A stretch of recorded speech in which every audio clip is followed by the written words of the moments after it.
नमस्कार, आज की बात में आपका स्वागत है। आज मैं सबसे पहले सावधान करना चाहता हूं केंद्र राज्य सरकारों को, अलर्ट करना चाहता हूं देश की जनता को, हिंदुओं को, मुसलमानों को, क्योंकि आज इस बात के संकेत मिले हैं कि नूपुर शर्मा के मामले को लेकर एक बार फिर से प्रोटेस्ट की तैयारी की जा रही है।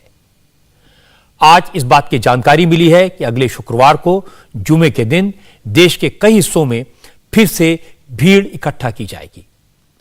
17 जून को फिर से प्रदर्शन होगा। आज मुस्लिम संगठनों ने कहा कि अगले जुमे को दुआ की जाएगी, प्रधानमंत्री नरेंद्र मोदी को सद्बुद्धि की, बीजेपी को रास्ते पर लाने की, मोदी को मुसलमानों के पक्ष में बुलवाने की। आज इत्तेहाद मिल्लत काउंसिल के अध्यक्ष मौलाना तौकीर रजा ने कहा, देश का शासक गूंगा, बहरा और अंधा हो जाए तो उसे जगाना पड़ता है, इसलिए अब 17 जून को बरेली में मुसलमान इकट्ठे होंगे और ऐसा माहौल पूरे देश में बनाने के लिए, प्रोटेस्ट करने के लिए, माहौल को गर्म करने के लिए तैयारी अभी से शुरू हो गई है। आज जगह जगह जिस तरह के बयान दिए गए, उसकी बानगी देखेंगे तो आपको अंदाजा हो जाएगा कि प्रोटेस्ट करने वालों का इरादा क्या है। आज कहा गया कि नूपुर शर्मा को जब तक गिरफ्तार नहीं करोगे, यह कौम मानने वाली नहीं है। गल्फ कंट्रीज का हवाला देकर कहा गया कि आज बीजेपी की वजह से दुनिया में भारत का नाम बदनाम हो रहा है। बीजेपी को हिंदू टेरर के लिए जिम्मेदार बताते हुए कहा गया कि 2014 के बाद बम ब्लास्ट इसलिए नहीं हो रहे क्योंकि धमाके करने वाले सरकार में बैठे हैं। मुसलमानों की भावनाओं को भड़काने के लिए कहा गया कि हनुमान चालीसा का पाठ हनुमान जी के लिए नहीं, मुसलमानों को सताने के लिए किया जा रहा है।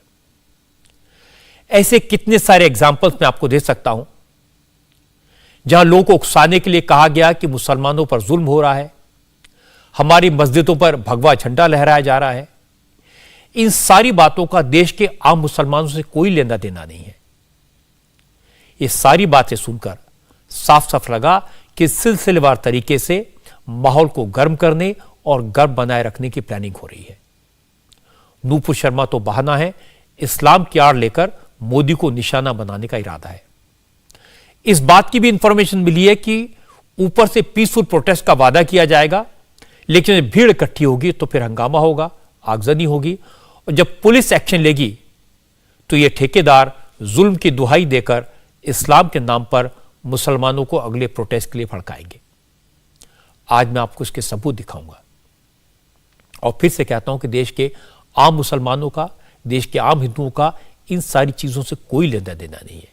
ये सारा मामला सियासी है और ये आपको एक एक करके जब आप तकरीरें सुनेंगे तो साबित हो जाएगा। मौलाना तौकीर रजा की तस्वीर की बात आपको सुनवाता हूं, जो कह रहे हैं कि अब बरेली में अगले जुमे को मुसलमान इकट्ठे होंगे और किस अंदाज में कह रहे हैं ये सुनिए।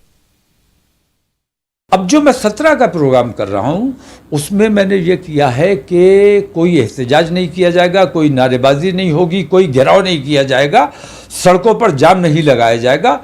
एक हमारा अलग कैंपस है, इस्लामिया इंटर कॉलेज की फील्ड है, उसमें हम तमाम लोग जमा होंगे, बैठेंगे।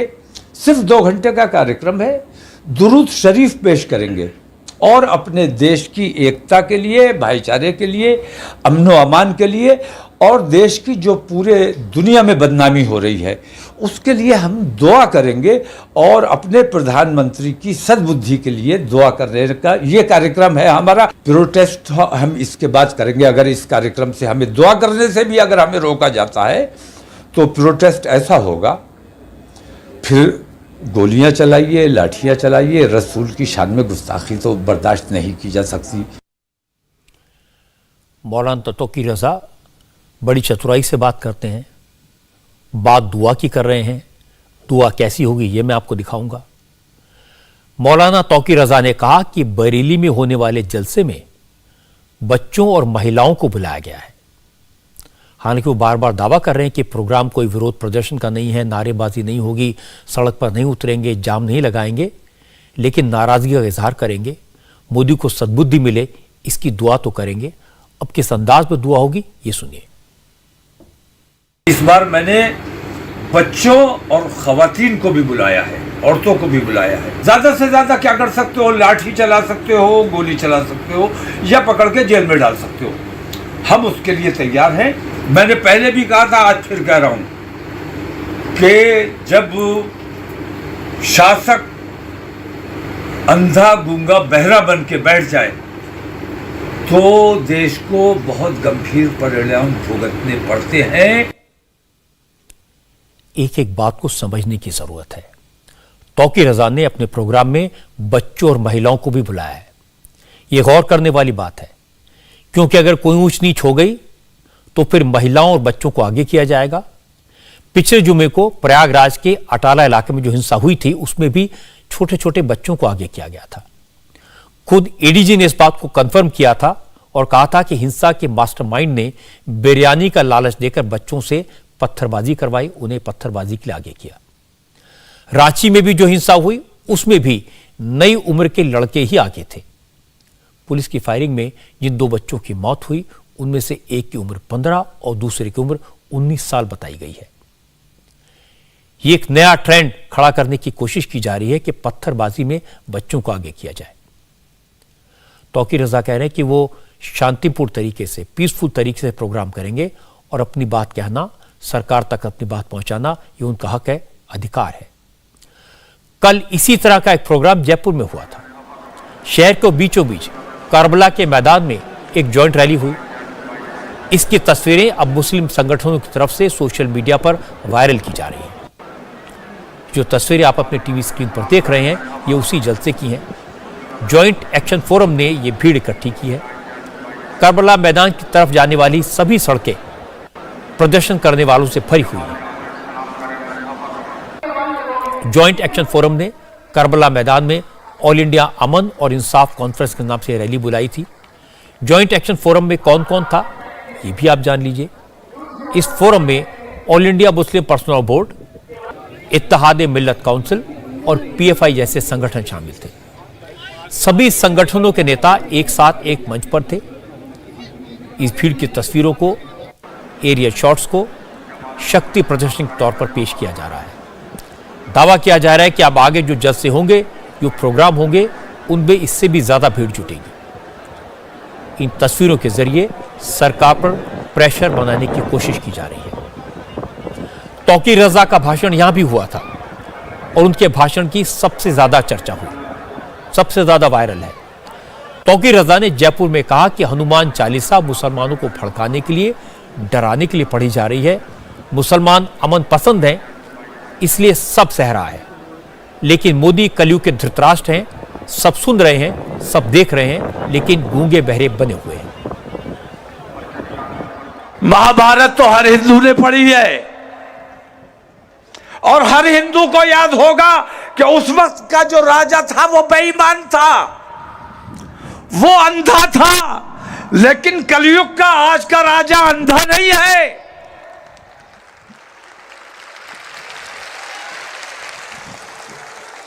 वो बहरा बना हुआ था, सब कुछ देख रहा था, सब कुछ समझ रहा था, लेकिन बेईमानी का साथ दे रहा था।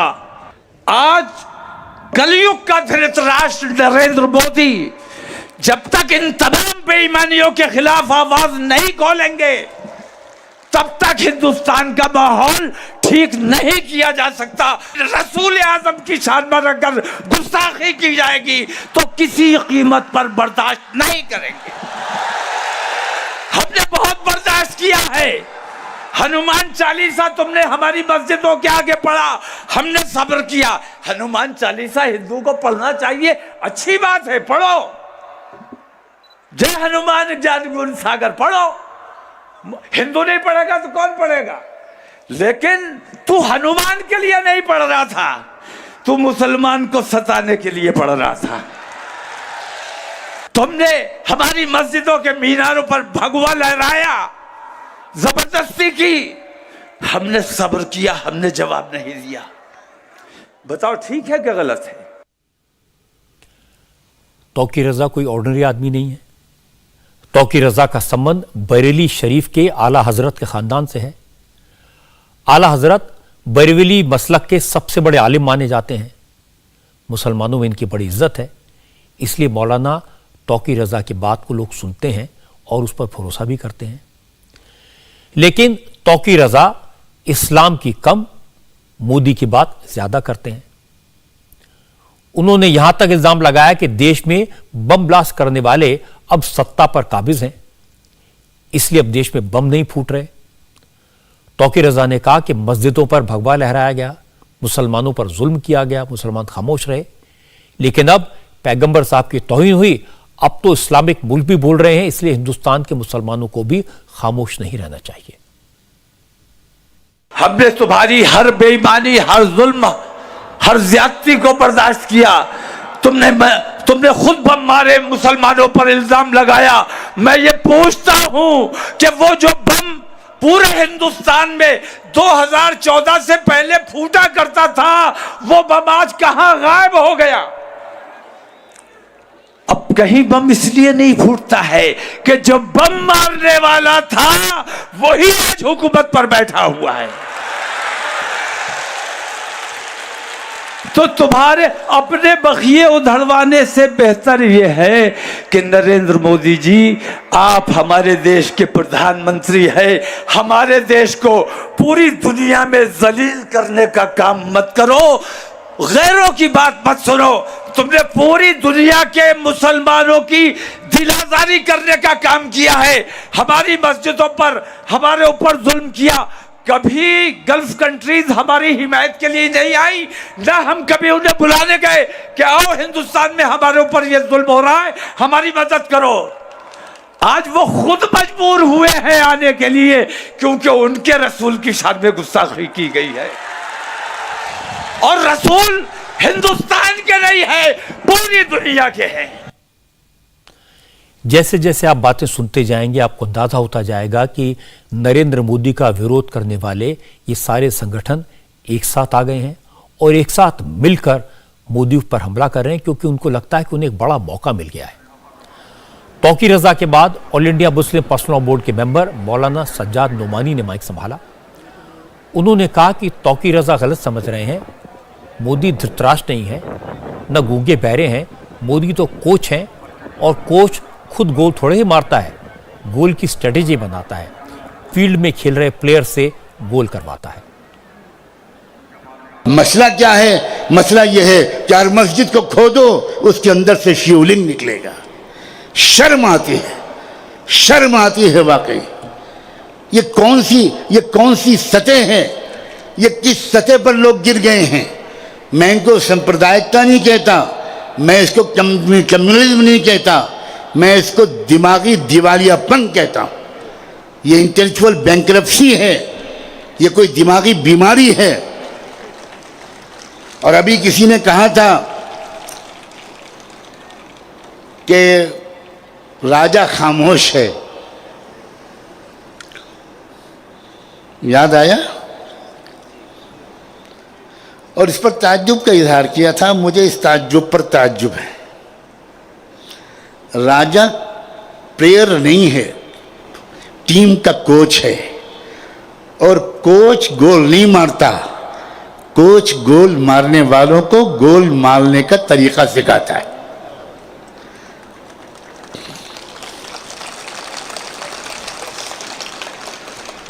कोच बहुत मैच्योर है, बहुत समझदार है। वो पर्दे के पीछे से कठपुतलियों की नाच नचा रहा है। मौलाना तौकीर रजा और मौलाना नोमानी चतुराई से अपनी बात कहते हैं, लेकिन जयपुर की इस रैली में पीएफआई के सेक्रेटरी अनीस अहमद भी आए थे, और उन्होंने कोई लाग लपेट से अपनी बात नहीं कही। ये वो हैं जो सीए की प्रोटेस्ट में इन्वॉल्व थे, जहां पीएफआई का नाम आया था। कानपुर हिंसा में भी पीएफआई के फुटप्रिंट मिले हैं। जयपुर के जस्से में भी पीएफआई के लोग मौजूद थे। इस रैली में अनीस अहमद ने कहा कि बीजेपी की सरकार मुसलमानों के दिल में खौफ पैदा करना चाहती है। ऐसे में मौलाना और उलेमाओं को, नौजवानों को इसके मुकाबले के लिए तैयार करना होगा। अगर किसी एक मुसलमान पर हमला होता है तो इसे सभी मुसलमानों पर हमले की तरह लेना चाहिए और उसी हिसाब से जवाब देना चाहिए। इतनी बड़ी एक मुस्लिम कम्युनिटी को टारगेट किया जा रहा है, और टारगेट क्या करेंगे? 25 करोड़ मुसलमान हैं, 25 करोड़ मुसलमानों का ना तो कत्ल कर सकते हैं, 25 करोड़ मुसलमानों को इंडिया से बाहर भी नहीं भेज सकते हैं। तो क्या करेंगे? तो आरएसएस का एजेंडा है, इन्हें जिंदा रखो, इन्हें इंडिया में रखो, लेकिन इनके दिल के अंदर खौफ डालो। अब ये सबसे बड़ा हमारे सामने एक चैलेंज है। खौफ, डर, होपलेसनेस, इसको तोड़ना होगा। यहां पर मुस्लिम लीडरशिप को बहुत बड़ा एक रोल प्ले करना है। आपकी सबसे बड़ी जिम्मेदारी है, नौजवानों को उम्मीद दीजिए, नौजवानों को होप दीजिए, नौजवानों को कॉन्फिडेंस दीजिए, लोकल सपोर्ट सिस्टम्स बनाइए, एक पर हमला सब पर हमला, ये कॉन्सेप्ट लेके आइए। ये जो अभी एक बुलडोजर का एक सिस्टम लेके आ रहे हैं, किसी के भी घर पर बुलडोजर आया, अपने घर में बुलडोजर आया जैसा है। किसी के घर में बुलडोजर आया, मेरे घर में बुलडोजर आए जैसा, ये एक नेचर बनाइए। विरोध प्रदर्शन होना, अपनी बात कहना कोई गलत नहीं है, लेकिन अगर विरोध प्रदर्शन सरकार के खिलाफ शोक स्ट्रेंथ बन जाए, शक्ति प्रदर्शन बन जाए, तो ठीक नहीं है। अगर विरोध प्रदर्शन मजहब की बुनियाद पर डिवाइड की कोशिश करें तो ठीक नहीं है। और सबसे जरूरी बात, यह जरूरी नहीं है कि शांति की बात करने वाले साजिश ना करें। कानपुर में जो हुआ, फिर रांची, प्रयागराज और हावड़ा में जो हुआ, उससे पहले शांति की, पीस की बात कही गई थी, लेकिन साजिश खून खराबे की थी। तौकीर रजा की बात मैंने आपको डिटेल में सुनवाई। वो अमन की बात करते हैं, भारत की बात करते हैं, भारतीयता की बात करते हैं, हिंदुओं की बात करते हैं, हिंदुस्तान की बात करते हैं, लेकिन उनके दिमाग में क्या चल रहा है, वो मुसलमानों के कितना वेलफेयर चाहते हैं, इसका एक सबूत देख लीजिए। तौकीर रजा ने वो कहा जो शायद हमने, आपने या दूसरे लोगों ने सोचा भी ना हो। तौकीर रजा ने कहा, बीजेपी नूपुर शर्मा की हत्या करवाकर उसका इल्जाम मुसलमानों पर लगवाएगी, इसे चुनावी मुद्दा बनाएगी, इसलिए बेहतर है नूपुर शर्मा को जेल में रखा जाए, वहीं नूपुर के लिए सुरक्षित जगह है। कितनी खतरनाक बात है, जरा सुनिए। भारतीय जनता पार्टी की, आरएसएस की बहुत गहरी साजिशें होती हैं। मुझे अंदेशा इस बात का है कि 2024 किसी भी तरह ये जीतना चाहते हैं और 2024 के लिए मुद्दे तलाशे जा रहे हैं, और ये जो कुछ भी पूरे देश में माहौल बनाया है, ये 2024 की तैयारी के लिए बनाया गया है। मुझे अंदेशा है नुपुर शर्मा की जान के खतरे का। मुझे अंदेशा इस बात का है कि ये ध्रुवीकरण के लिए, हिंदू मुस्लिम टकराव के लिए, जिस तरह इन्होंने गांधी जी की हत्या करवाई थी, उसी तरह कहीं हिंदू मुस्लिम फसाद कराने के लिए ये नुपुर शर्मा की हत्या करवा के मुसलमानों के ऊपर इल्जाम न लगा दे। इसलिए मैं कहता हूं नुपुर शर्मा की भरपूर हिफाजत की जानी चाहिए, और अगर हिफाजत, उसकी सिक्योरिटी भरपूर नहीं है तो उसको जेल से बेहतर सिक्योरिटी नहीं मिल सकती। जेल में वो ज्यादा आराम से और ज्यादा सिक्योर रह सकती है। एक बात तो साफ है, मौलाना तौकीर रजा ने इस तरह का बयान बहुत सोच समझकर, बड़ी चालाकी से दिया है। ऐसी बातें कहने वालों का मकसद सिर्फ सियासी है, मुसलमानों के वेलफेयर से उसका कुछ लेना देना नहीं है। नूपुर शर्मा का तो सिर्फ नाम लिया जा रहा है, असली टारगेट नरेंद्र मोदी हैं। पत्थर नूपुर शर्मा पर नहीं, मोदी पर चलाए जा रहे हैं। और इस सारे अभियान में सारे मोदी विरोधी एक साथ हैं, इसे समझने की जरूरत है।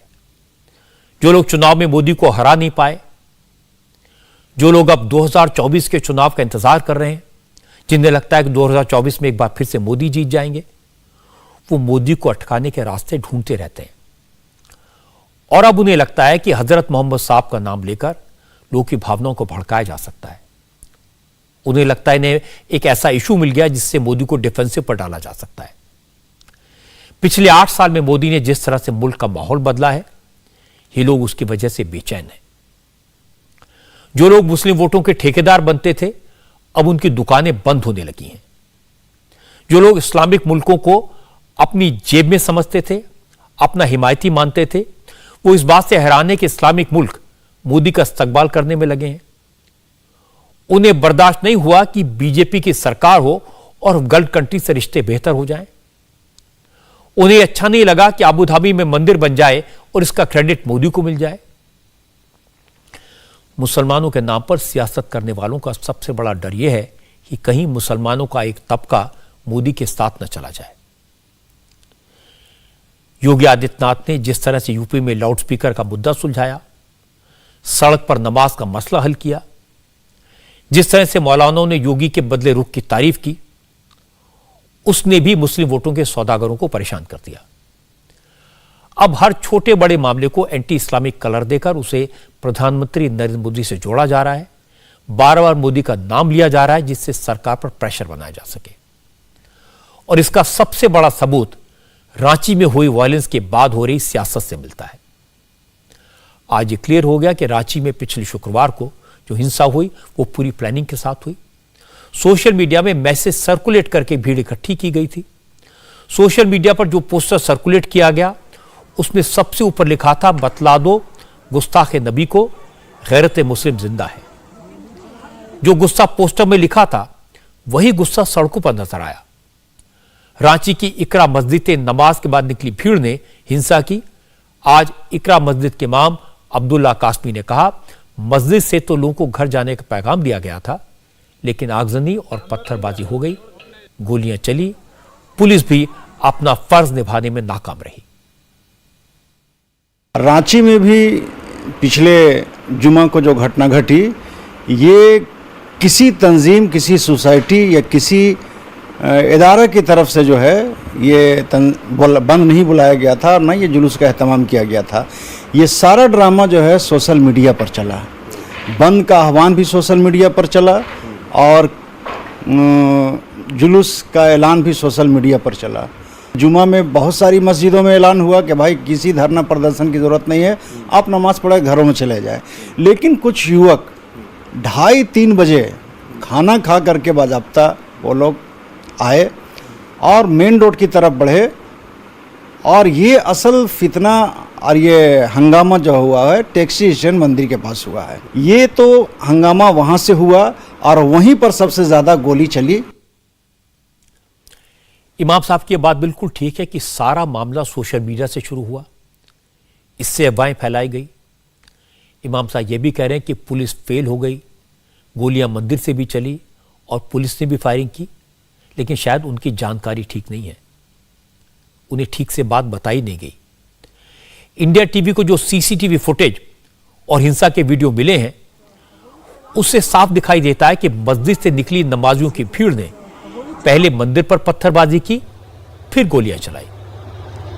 वीडियो में साफ साफ दिखाई दे रहा है कि कैसे दंगाई वहां पत्थर चला रहे हैं, घरों पर पत्थर फेंक रहे हैं और भाग रहे हैं। वीडियो में गोलियां चलने की आवाजें भी आ रही हैं। और जब जब पुलिस ने दंगे के सबूत इकट्ठे किए तो सामने आया एफएसएल की टीम को घरों की दीवारों पर, सड़क पर लगे खंभों में गोलियां धंसी हुई मिली। अंदर नहीं जाएगा, छोड़ नहीं जाएगा, डॉक्यूमेंट्री बना हुआ है। अब मैं आपको उन लोगों की बात सुनवाता हूं जिन लोगों ने दंगे की दहशत को महसूस किया। रांची की लेक रोड पर भैरव सिंह का परिवार रहता है, राम सिंह की फैमिली रहती है और बगल में ही मुनेश सोनी का परिवार रहता है। इन लोगों ने बताया कि करीब 1 घंटे तक दंगाइयों ने जमकर उत्पात मचाया, फायरिंग की।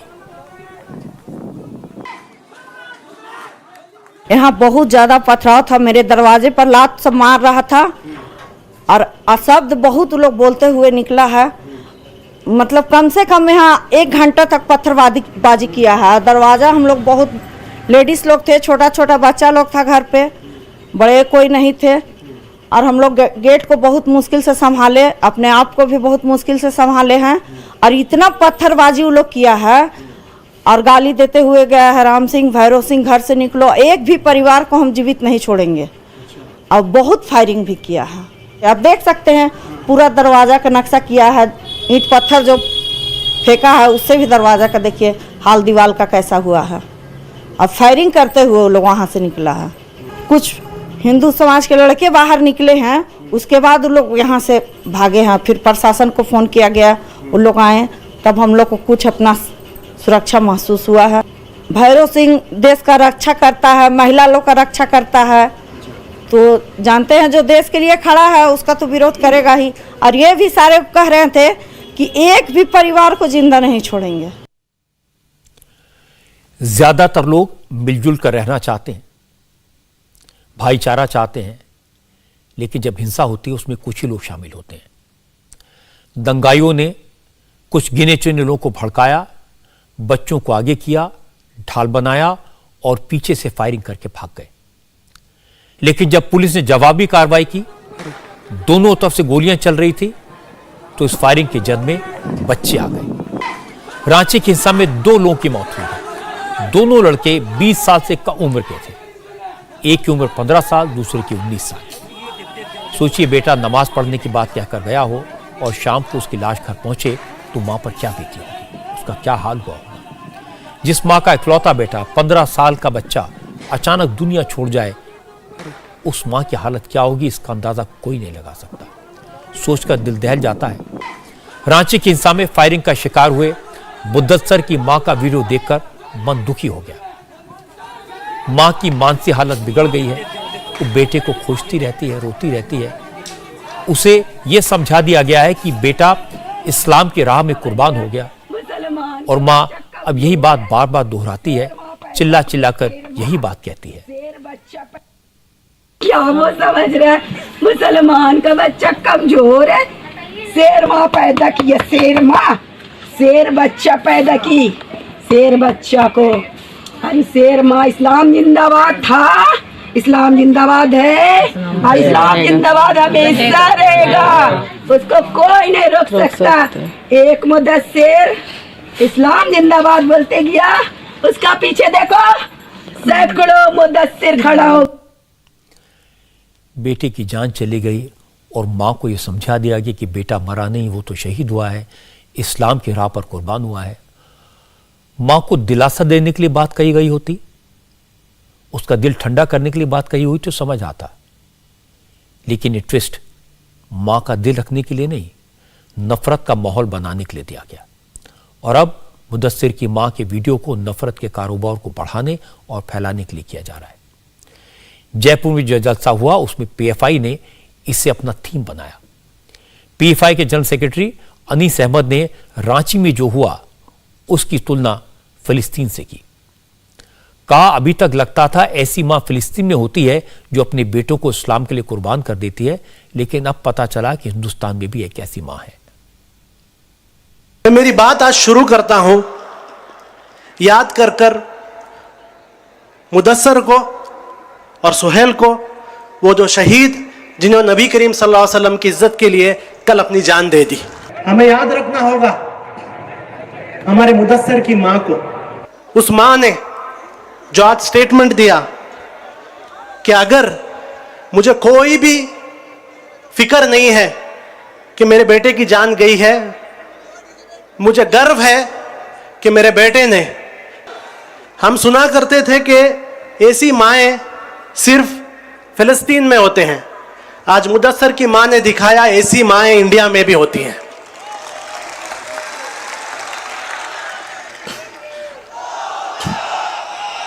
हमें याद करना है, आज एक CA-NRC और मुसलमानों की आवाज बनी हुई एक एक्टिविस्ट आफरीन फातिमा का घर को आज बुलडोजर के साथ तोड़ा। दिन रात आपके लिए बात करते हैं, आपके लिए आवाज उठाते हैं, लेकिन उसके बदले उन्हें क्या मिलता है? उसके बदले उनके घर को बुलडोज किया जाता है।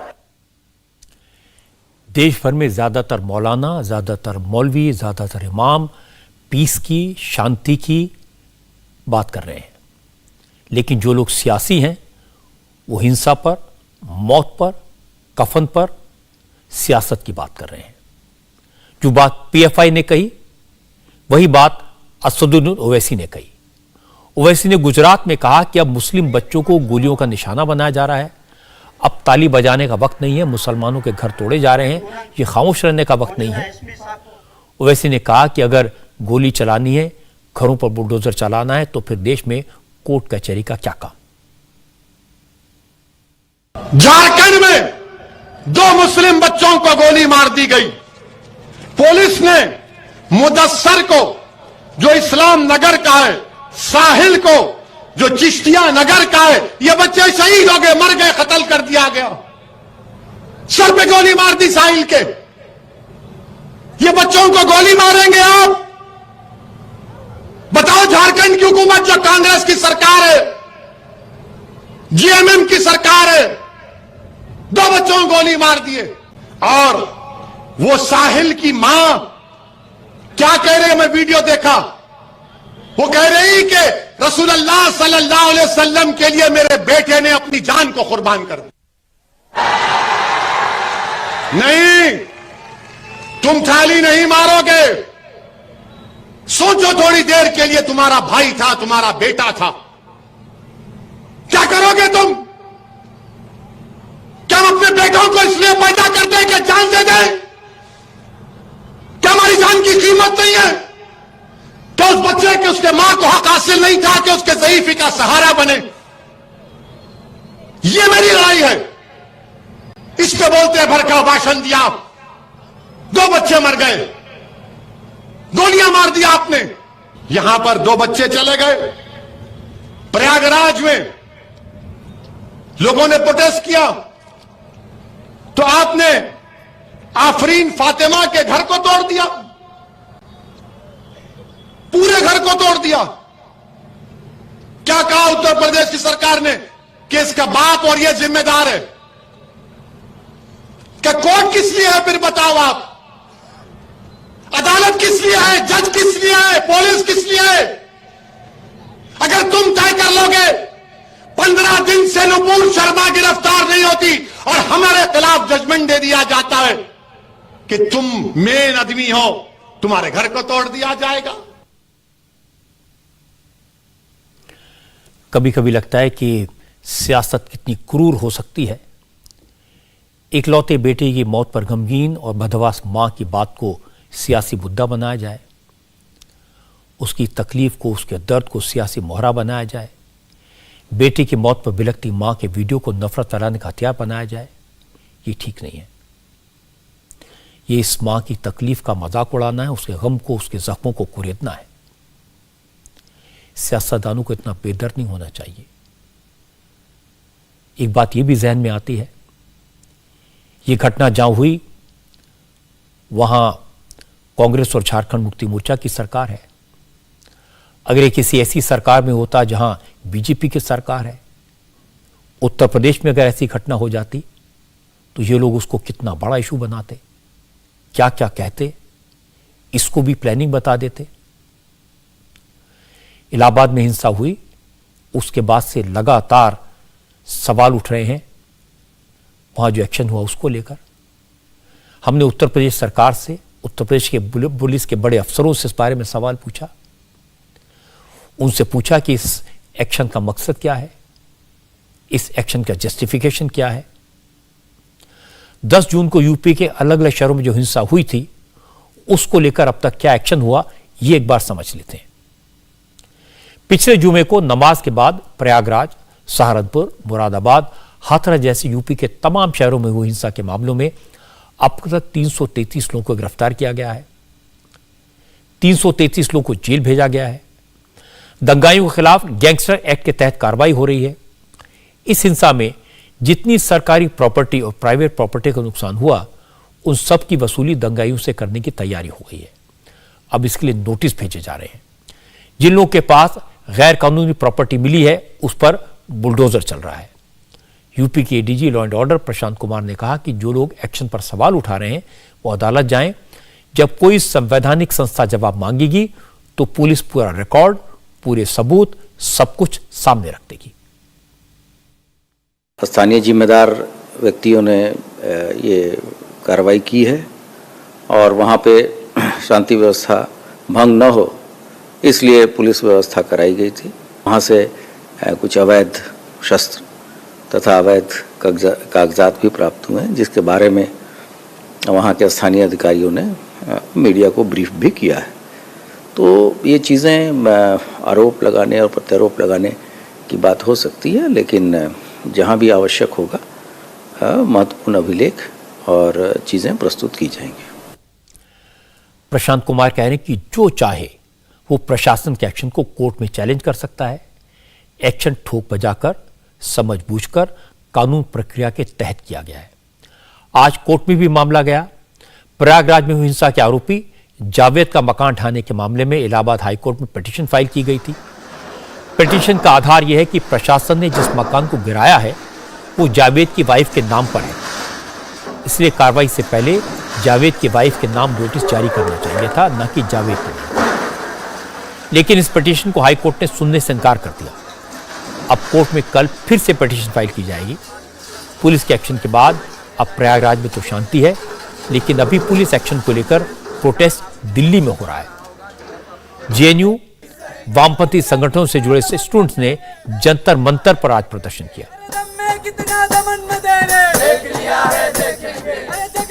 अब आप सोच रहे होंगे कि प्रयागराज हिंसा के मास्टरमाइंड जावेद अहमद की सपोर्ट में जेएनयू के स्टूडेंट प्रोटेस्ट क्यों कर रहे हैं। तो इसकी वजह यह है कि जावेद अहमद की बेटी आफरीन फातिमा जेएनयू में पढ़ी है। वो पिछले साल तक जेएनयू में स्टूडेंट थी। आफरीन फातिमा ने एंटी सीए प्रोटेस्ट में काफी एक्टिव रोल प्ले किया था। दिल्ली में शाहीन बाग को लेकर, प्रयागराज को लेकर फातिमा ने मुस्लिम महिलाओं को लामबंद किया। हिजाब बैन आंदोलन के दौरान आफरीन ने साउथ इंडिया के शहरों में भी बढ़ चढ़कर हिस्सा लिया था। एमयू पढ़ाई के दौरान ही वो महिला कॉलेज की प्रेसिडेंट बनी। आफरीन फातिमा को जेल में बंद शर्जील इमाम का करीबी माना जाता है। शर्जील के साथ उसके व्हाट्सएप चैट सामने आए थे। आफरीन अपने पिता जावेद अहमद को सियासी सलाह मशवरा देती हैं और अब उन्हीं जावेद अहमद के घर को प्रशासन ने जमींदोज कर दिया। पुलिस का कहना है कि जावेद के घर से एंटी सीए प्रोटेस्ट के दौरान छपे पोस्टर्स और कई तरह का लिटरेचर मिला है।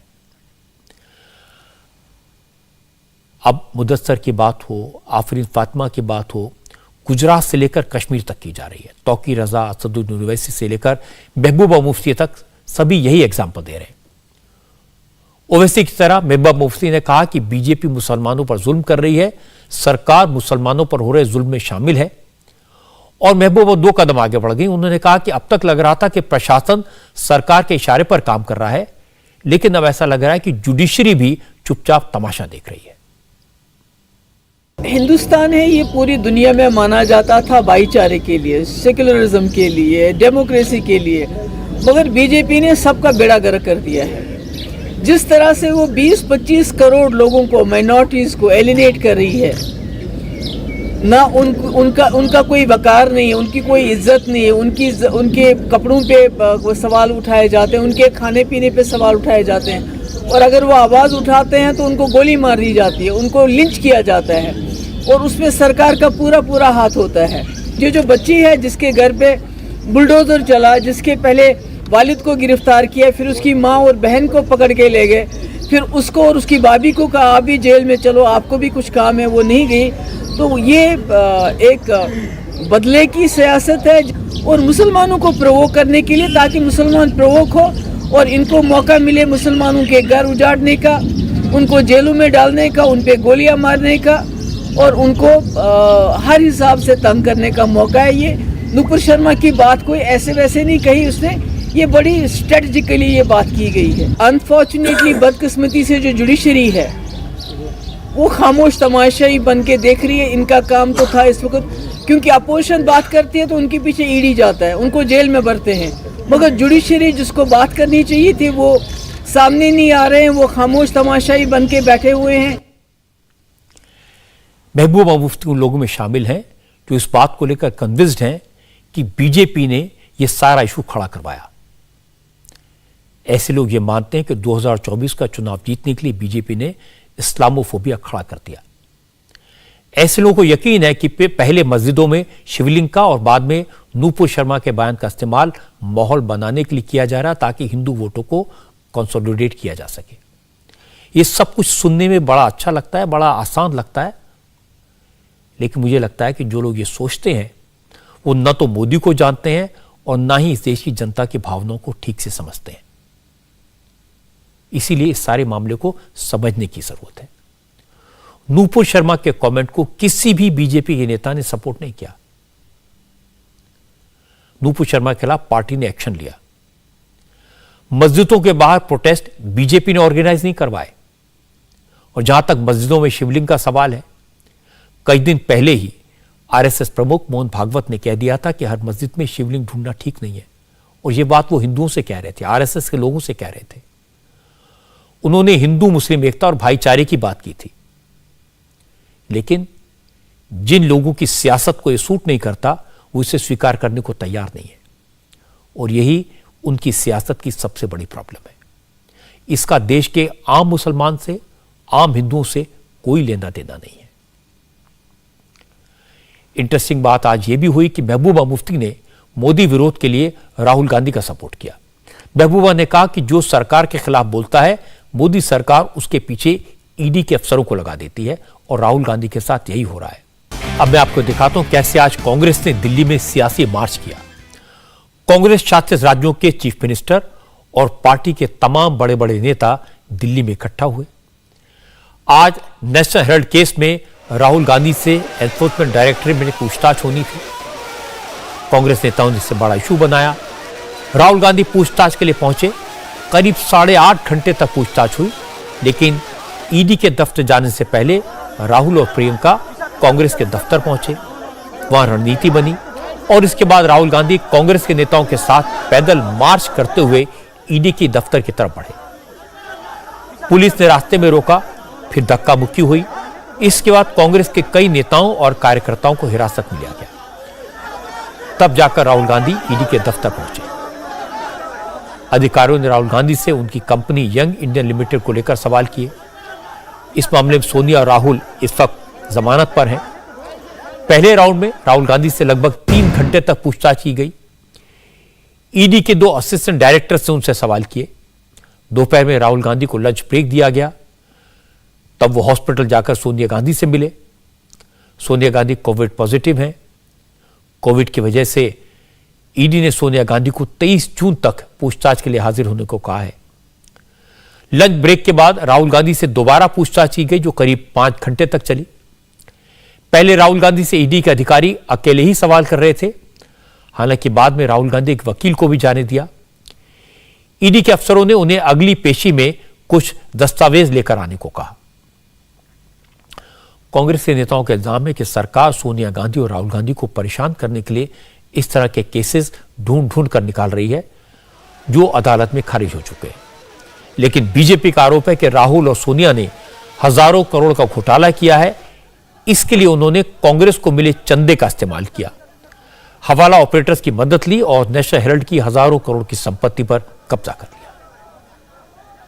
यंग इंडिया ने अपनी स्थापना के वक्त एक लाइसेंस लिया under section 25 of companies act कि वो सिर्फ चैरिटी करेंगे।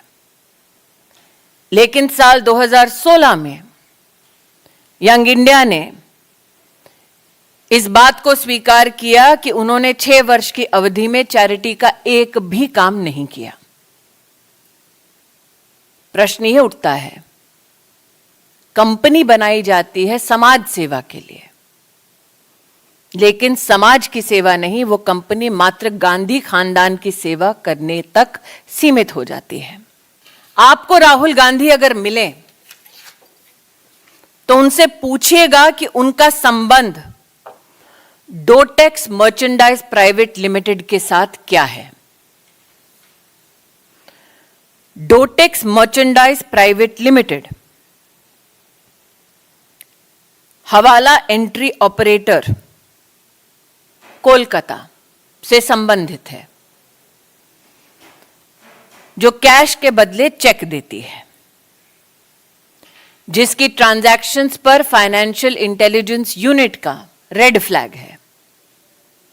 जो कांग्रेस के कार्यकर्ता आज दिल्ली में एकत्रित हुए हैं, वो राहुल गांधी जी से पूछिए कि गांधी खानदान का संबंध डोटेक्स मर्चेंडाइज प्राइवेट लिमिटेड से क्या है। अब मैं आपको इस मामले का दूसरा पक्ष सुनवाता हूं। कांग्रेस अपनी सफाई में कह रहे कि नेशनल हेराल्ड को राहुल और सोनिया गांधी की कंपनी यंग इंडियन ने सिर्फ इसलिए अपने कंट्रोल में लिया ताकि कर्मचारियों को तनख्वाह दी जा सके। रणदीप सुरजेवाला का दावा है कि इस डील से राहुल और सोनिया ने एक पाई की भी कमाई नहीं की। सुब्रमण्यम स्वामी जी की दरखास्त पर स्टे कर रखी है। अपराध क्या है? कांग्रेस का अखबार स्वतंत्रता संग्राम में चलने वाला कांग्रेस का अखबार, कांग्रेस के अखबार के तनख्वाह का पैसा कांग्रेस पार्टी ने दिया। मोदी जी के पेट में क्यों दर्द होता है या भाजपा के? बड़ी सीधी बात। एजेएल का शेयर भारतीय राष्ट्रीय कांग्रेस न कोई भी पॉलिटिकल पार्टी शेयर नहीं ले सकती, इसलिए हमारी पार्टी ने ही एक नॉट फॉर प्रॉफिट, यानी जिससे आप ना तनख्वाह ले सकते, ना मुनाफा ले सकते, ना कार दफ्तर ले सकते, ना उसके शेयर को बेच सकते, ना आप उसका कोई और फायदा उठा सकते, जैसा आपने फरमाया एक section 25 not for profit company बनाई और कांग्रेस पार्टी ने वो सारा डेट अखबार का साफ करके उसके बदले में शेयर दे दिए। आज तक कोई संपत्ति की बिक्री नहीं हुई, एक पैसा, एक खोटी चवन्नी भी न श्रीमती सोनिया गांधी जी ने, न श्री राहुल गांधी जी ने, न किसी कांग्रेस के नेता ने, न किसी के कांग्रेस के कार्यकर्ता ने ली। ईडी ने सिर्फ राहुल गांधी को बुलाया था, लेकिन राजस्थान से अशोक गहलोत आए, छत्तीसगढ़ से भूपेश बघेल आए, कर्नाटक, गुजरात और एमपी से भी कांग्रेस के सीनियर लीडर पार्टी की ताकत दिखाने दिल्ली पहुंच गए।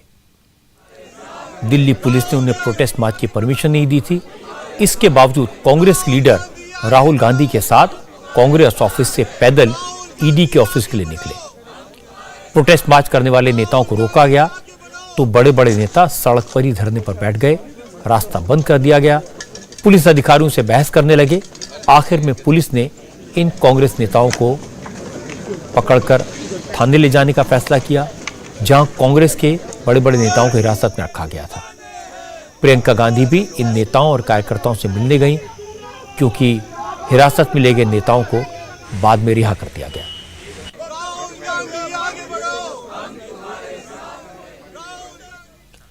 आज राहुल गांधी ने ईडी के कई सवालों के जवाब नहीं दिए, इसलिए ईडी ने राहुल को कल फिर से पूछताछ के लिए बुलाया है। कांग्रेस का दावा यह है कि मोदी सरकार कांग्रेस के नेताओं को, खासतौर पर राहुल गांधी को परेशान कर रही है, इसलिए बार बार कांग्रेस के अलग अलग नेताओं को समन दिया जा रहा है। राहुल गांधी ये दिखाने की कोशिश करे कि वो मोदी से नहीं डरते, सरकार की एजेंसियों से नहीं डरते, लेकिन बीजेपी का कहना है कि कांग्रेस और राहुल गांधी का डर है जो पूरी पार्टी को सड़क पर ले आया। अगर राहुल गांधी और सोनिया गांधी ने कुछ गलत नहीं किया तो फिर इतना हल्ला हंगामा मचाने की क्या जरूरत? ये सरकार पर प्रेशर बनाने की कोशिश नहीं तो और क्या है। आज की एक और बड़ी खबर यह है कि पंजाबी सिंगर सिद्धू मूसेवाला की हत्या के केस में main shooter Santosh Jadhav police की गिरफ्त में आ गया है। महाराष्ट्र पुलिस ने गुजरात के भुज से शार्प शूटर संतोष जाधव को अरेस्ट किया है। महाराष्ट्र पुलिस का दावा है कि संतोष जाधव भुज के मांडवी इलाके में एक खंडर जैसे मकान में छुपा हुआ था। नवनाथ सूर्यवंशी नाम के उसके साथी ने शहर से दूर सुनसान इलाके में उसे छिपने की जगह दी थी।